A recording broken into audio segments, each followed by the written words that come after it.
Hey everyone, welcome back to another video. And today in my Robinhood account, I just hit my highest value yet. Now, to make a long story short, there's a lot of luck involved, a lot of YOLO-y type plays, but there's also a lot of lessons to be learned and things that hopefully you could apply in your own trading journey. I started off with about $6,000 and this was basically cash. And right now I'm at about $8,900. S&P 500 mid-August they were at about 3372 and now they're at 3564, so gained about 6%. And this is ARK Invest, they've done the best.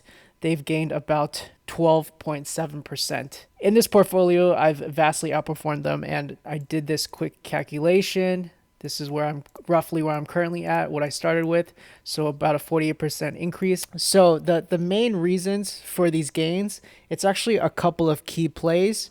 One, I predicted that Apple stock was going to rise up after their split, and they did.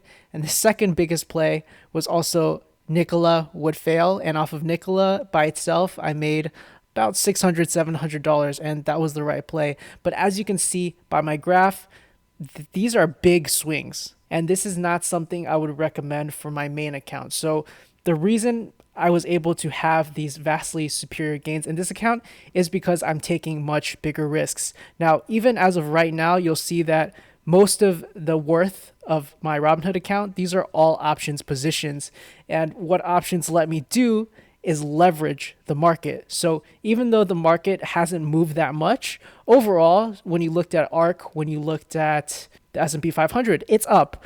And generally, I am bullish right now in the market. So when I see opportunities where I think the market's going up, I could do a call debit spread or some other bullish type plays where my $1 becomes more dollars based on the movement of the market. I just need to predict it right. And the second thing I began doing, which you can see kind of here, is in the beginning, I was just learning about calls and puts. So those I had to be right. I had to be right about the direction of the market. It was basically 50-50. If I was wrong, I would lose a lot of money. But here, I started learning about theta gain and actually selling puts. And selling puts is where I started to also more consistently make a lot more money. I learned that if you sell puts very far out of the money, you're going to make a lot less, but you're going to win a lot more often. This was better for my sanity, and it was ultimately also better for my pocketbook because no longer did I have to be right on a coin flip.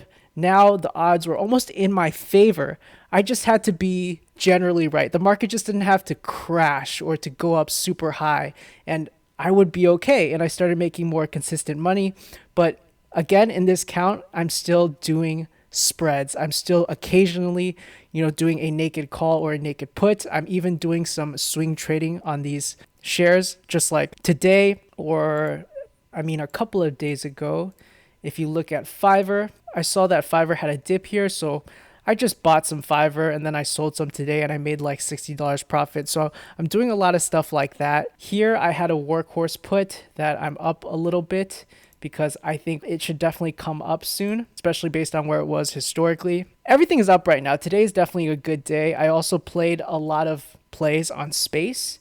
And what I like about space is just the idea of space. I sold a lot of puts on space, and it's generally been fairly good to me. You can see that it goes up and down, but it hasn't really broken this resistance point, and it doesn't seem to be getting higher. And this is really good for selling puts or even selling calls just because it's not making too wild of swings, but the swings are big enough that when it started to come back up, I would be able to sell my puts fairly early. So I made good, consistent income from space. And I think what's helped is knowing a lot of different plays, not being so directional in my YOLOing. And diversity definitely helped. There's also been some pretty big losses and especially a lot of big potential unrealized losses. Every time I wanted to take more than 50% profit on a play, 50% of the time I got bit in the ass. And that 50% of the time getting bit in the ass, it hurt a lot more than you think. Because not only did I lose profit, not only was I not neutral, I actually lost money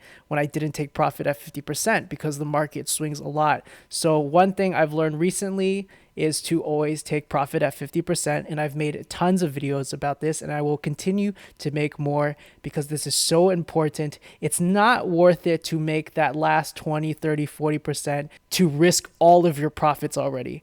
That risk reward ratio is grossly lopsided. It's not going to feel good to take profit at 50% in the beginning. You're going to feel like, why don't I just wait a little bit longer and make so much more money?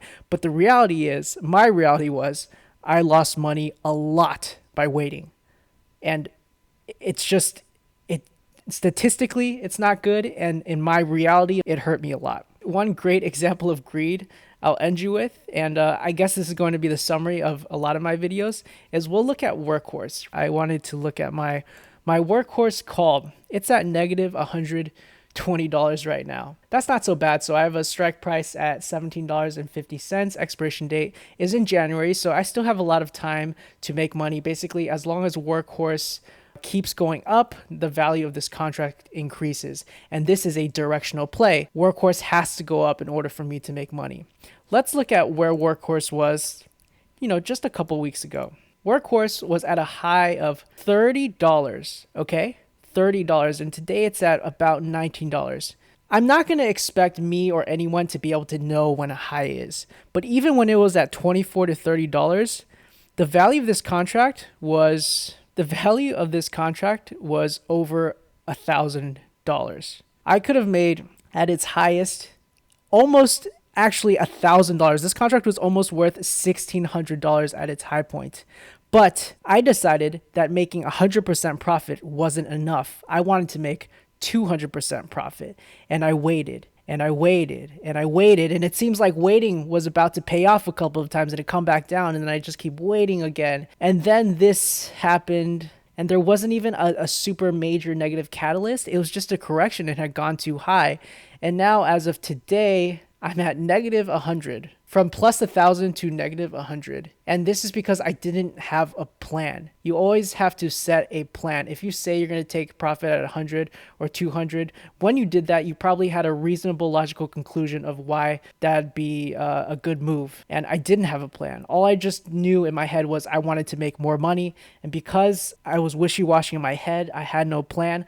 I basically lost a shit ton of profit. Make sure you take profit early. Don't get too greedy. I don't even know if this will be in the money again, but had I just taken profit at 100%, I would be up way more. And this was actually my biggest, most successful play that I saw that I never realized. But yeah, that's it for today.